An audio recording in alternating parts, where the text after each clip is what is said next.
अस्सलामु अलैकुम वरहमतुल्लाहि ताला वबरकातुहू। मेरे भाइयों, मेरे दोस्तों, हज़रत इमाम हुसैन रज़ी अल्लाह ताला अन्हु इरशाद फरमाते हैं, जो कौम जुल्म के खिलाफ जितनी ज़्यादा देर से उठेगी उतनी ही बड़ी कुर्बानी देनी पड़ेगी। मोहतरम सामाईन किराम, आज जो हमारे प्यारे मुल्क हिंदुस्तान के हालात जो आपको नज़र आ रहे हैं, ये बस सिर्फ वही बात है कि हमारे जो कौम के उलमा हैं, रहबर हैं, पीरान उज़्ज़ाम हैं, इनको उठने में देरी हो चुकी।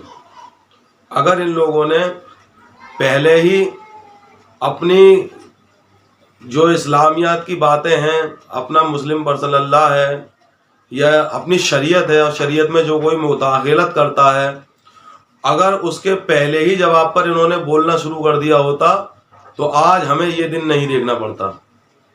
अब एक नया घंटा लेके आए हैं यूसीसी का, एक देश एक कानून। ठीक है, मान लिया साहब, एक देश एक कानून, एक बीबी और 2 बच्चे।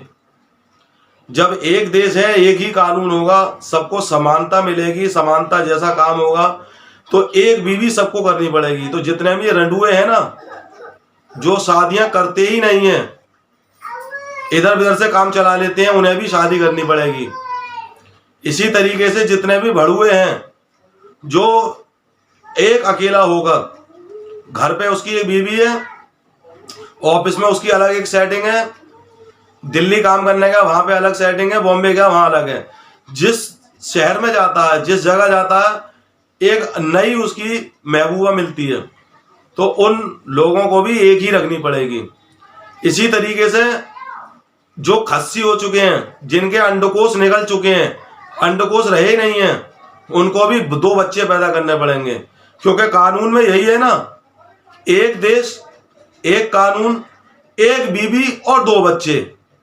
और जो औरतें मियाँ बीवी पति पत्नी हैं, जिनके कोई बच्चा नहीं हो रहा है, तो ये सरकार जबरदस्ती करके बच्चा करवाएगी, कहीं से भी करवाए। जो लोग बांझ पड़े हुए हैं, मर्द हों औरतें हों, तो ये सब वजह क्या है?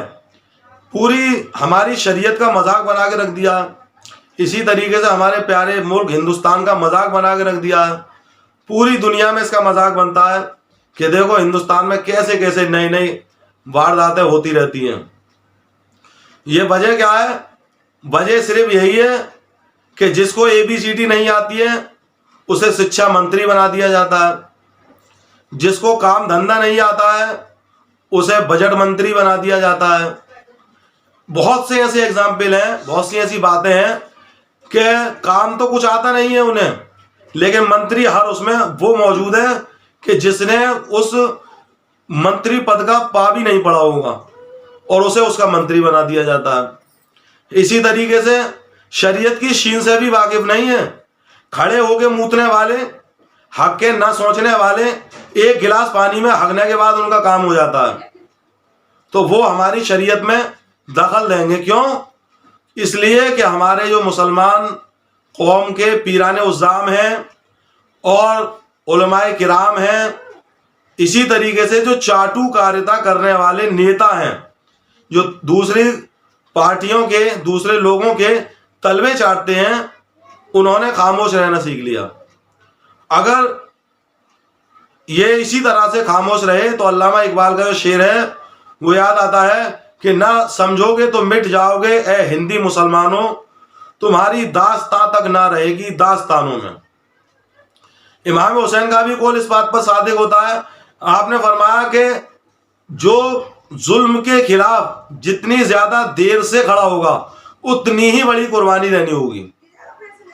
हम जब स्कूल में पढ़ते थे तो हमने अपने मास्टर साहब थे हिंदी के, उन्होंने बताया था कि जब कोई नहर जा रही होती है, वो कटती है, तो पहले एक बूंद के बराबर उसमें से धारी चलती है दूसरी साइड पे।